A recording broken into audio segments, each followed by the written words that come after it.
Surely goodness and mercy will follow me all the days of my life, and I will dwell on this earth forevermore. Said I walk beside the still waters and they restore my soul, but I can't walk on the path of the right because I'm wrong. No, I can't walk on the path of the right 'cause I'm wrong.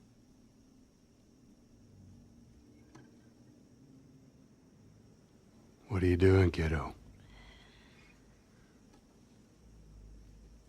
You really gonna go through with this?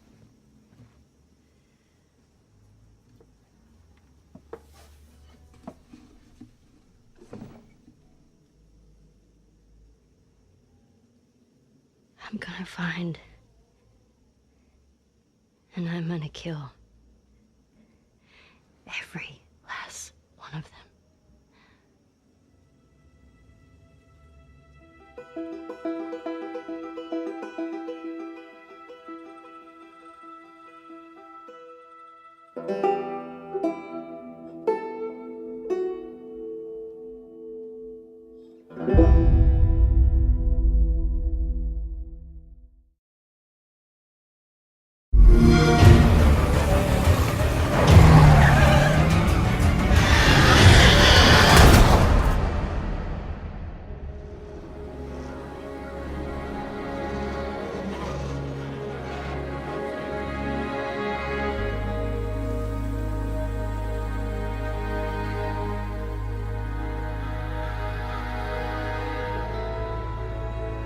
What would you do if the world you knew was gone? All the comforts, the simple pleasures you took for granted. How would you protect yourself and the ones you love when the protectors can't even save themselves?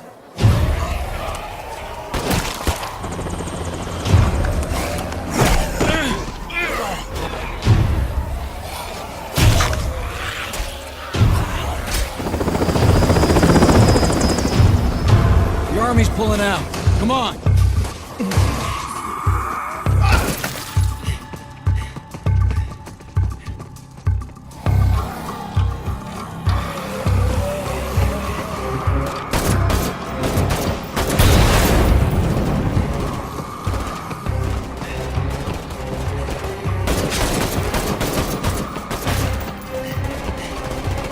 Last truck. Get in.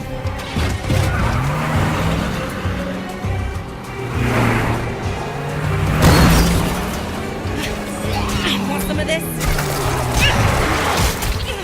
How about you?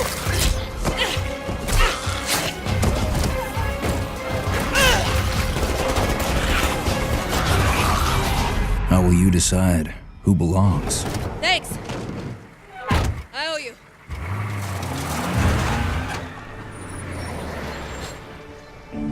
How will you choose a place to call home?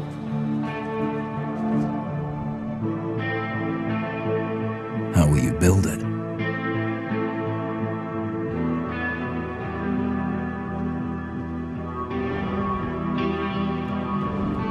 Work together to defend it from the terror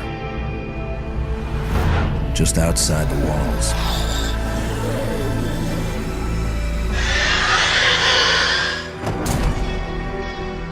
When you get hungry, cold, what risks will you take?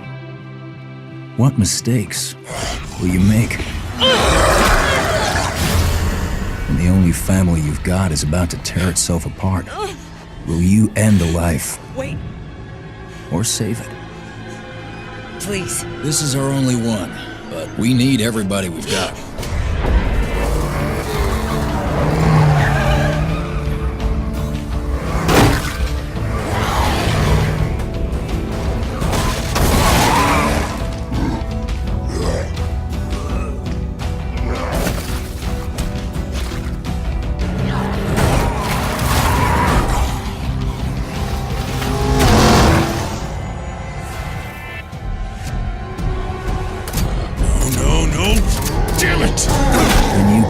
too deep and realize no one gets a second chance.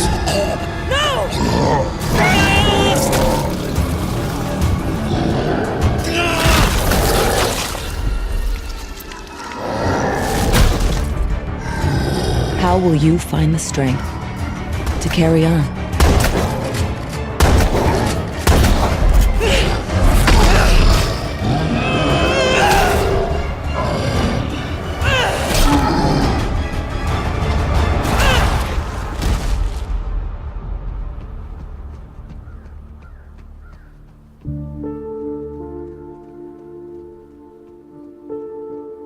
In this world of the living and the dead, how will you survive?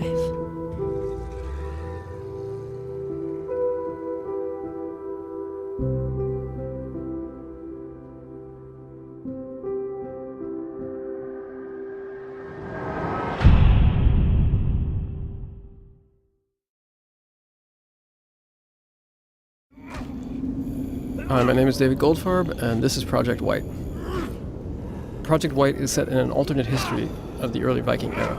This is the Dark Ages, and in this history, humans share the world with the last remnants of a forgotten species of intelligent creatures.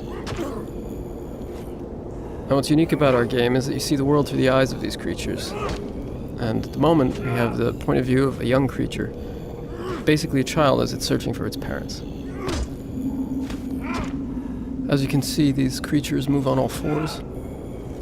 Young creatures are good at sneaking, climbing, and jumping. This is a cruel world, and humans have almost eradicated your kind entirely. Here we can see two of them hacking away at the body of your father, probably to take a trophy. They've spotted us. We need to get away. And while a child, you can easily be killed, even by the weakest humans.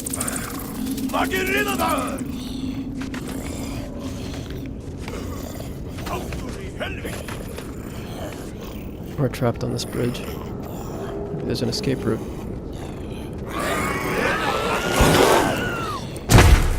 Okay, I think we're safe.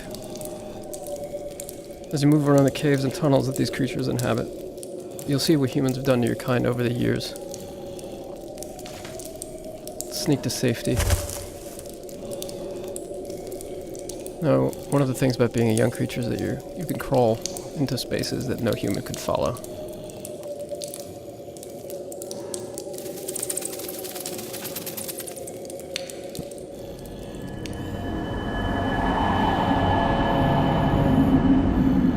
Now, this huge cave with the mysterious tree is one of the last few places of refuge in the world for creatures like you.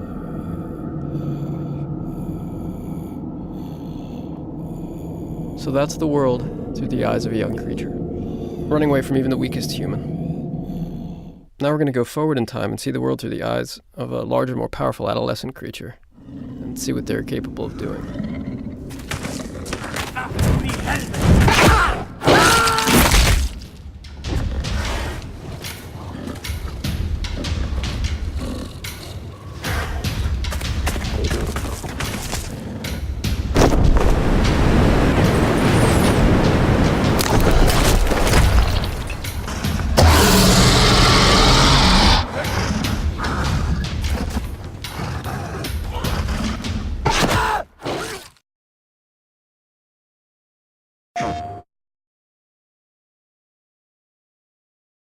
Hello, I'm John Garvin, the writer and director, and I'm here with... Sam Witwer. I play Deacon St. John in Days Gone.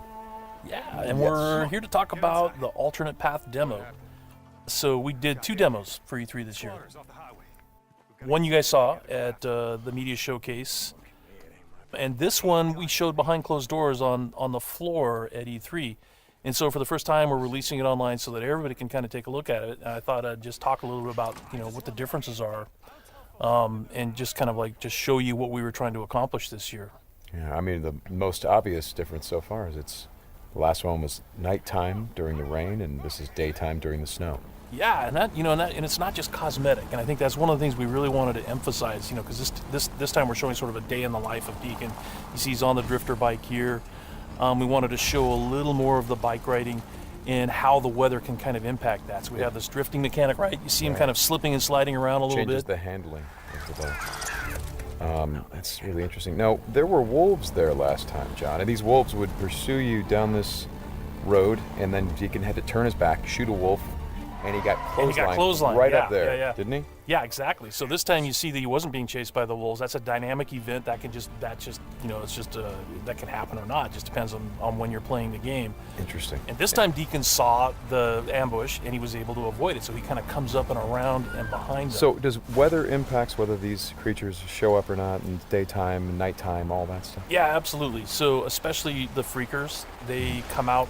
They're mostly nocturnal, but they will come out as the weather gets colder. They become stronger in the cold. Right. And so that will, again, kind of change up the way the game plays. That's very, very... I kind of love that you decided to do this as a demo to show two completely different iterations on the same exact mission in the game. Yes, exactly. So we wanted to have, the job is basically the same. Deacon hears that his buddy's in trouble, rides out to save his life. And, as you can see here, this is a completely different experience from what we showed in the first demo. In the first one, Deacon gets clotheslined, and it sounded very painful, by the way. Oh, speaking of painful, okay, so the combat in this game is fairly brutal. John, you want to talk about that a little bit? Well, we just wanted to make it as realistic as possible. So, yeah, we're not holding back on that at all. And Sam's done most of his own stunt work for this. And I can tell you that when we're on the performance stage and we're capturing that stuff, we just try to keep it real, right? Right. Well, right. There was sort of a decision made at some point. I've been on the project for 2 or 3 years now. Yeah, I think 3 years. And so early on, I think there was a more, what were we?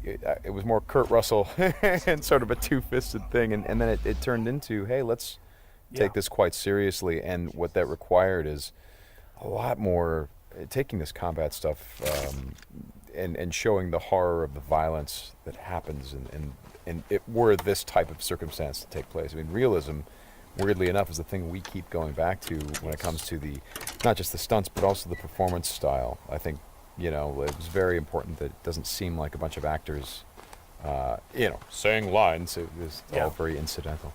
And we wanted the world to sort of reflect that as well. So you saw there that, Deacon broke into that emergency vehicle and found some supplies. So this is what we're calling our survival vision. So you saw that earlier when he was looking at Manny's bike on the ground. Mm-hmm. And it's just kind of a way of seeing tracks in the world and sort of imagining what might have happened. Mm-hmm. And here I just wanted to point out that you're seeing in this part of the demo that there are freakers there. There weren't there before because it wasn't snowing. It was, and it was getting lighter out. It wasn't getting darker like it is.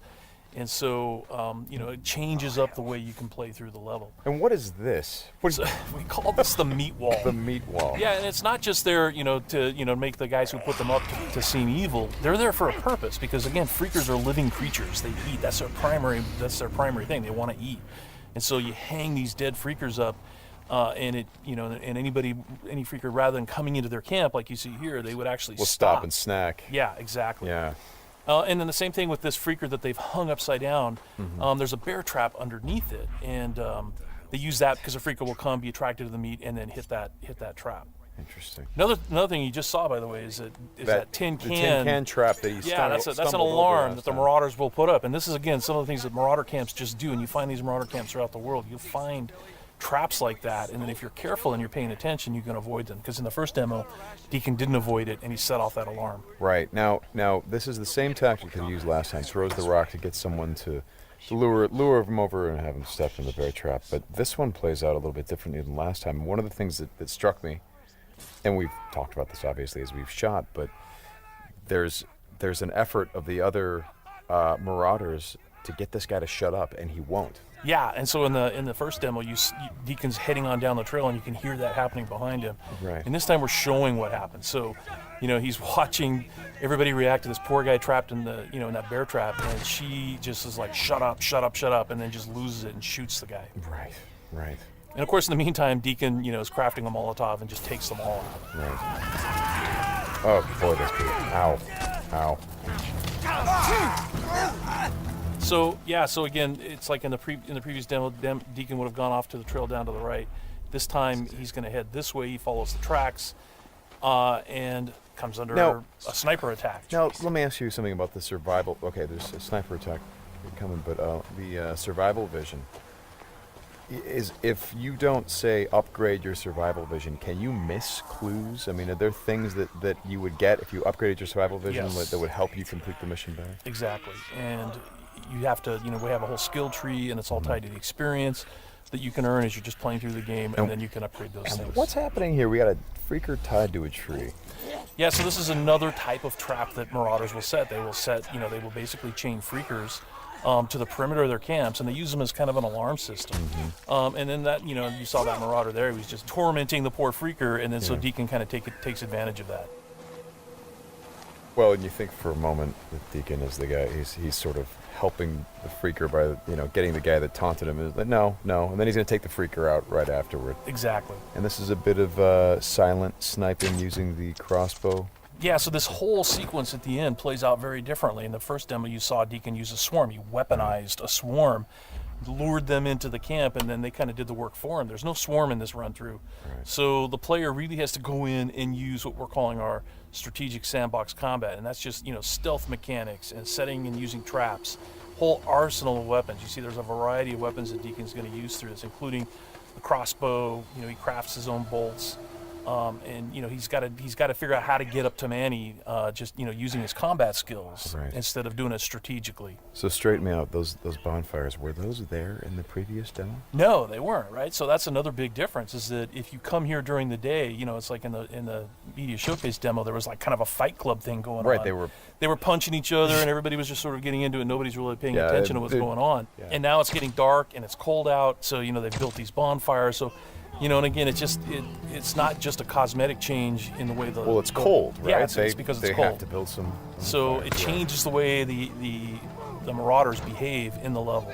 Mm-hmm. Well, that's very...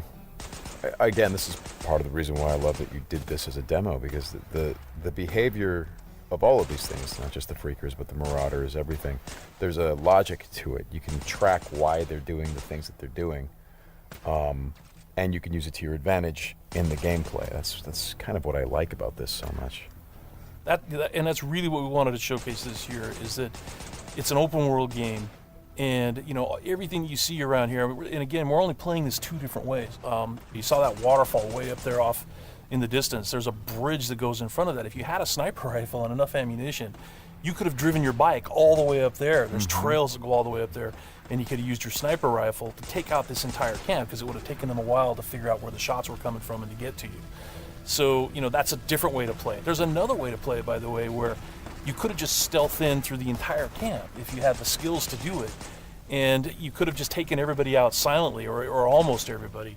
And then you could have gotten up to where Manny's being held using a different route, and just stealth killed that guy. There's no reason that you have to come in and run and gun it like Deacon is doing here. Hey, how scarce is ammunition? Because I see him switching from a bunch of weapons, and when we saw this demo, when I came in and saw it at A3, one of the things that I really enjoyed was I was sitting next to you, and the driver was playing the game, and at some point I saw you shift in your chair and you leaned forward, and I heard you say, "Oh man, uh-oh."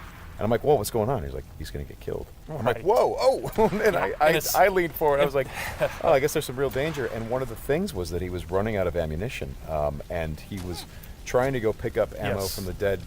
He was looking for Marauders, ammo, but he was under fire. So when we were at E3, we had a whole team with us, and everybody played it slightly differently. So it just shows you that it's not scripted at all. Yeah. And then this Rager Bear. Oh yeah, boy. the infected bear. The infected bear. That's that's not what you want to see. Well, we thought that would be a good way to end the demo, is to show that it's just one, for Deacon's life. It's just one darn thing after another. Yeah. Right? You're going to save your buddy. You get clotheslined. You get attacked by wolves, or you think you're finally done. You rescued you've gone through all this stuff, and then suddenly, Rager Bear. Right. Well, as you said to me, it's not just about exploring an open world, as it is the open world coming after you, the open world seeking you out, trying to... Yeah, exactly. That's our tagline. In Days Gone, you don't have to go seeking out trouble. The world comes for you. Trouble's looking for you. All right, Sam, thanks a lot. Thanks, John. It's been fun. And I hope you guys enjoy the demo, and we'll talk more about it soon.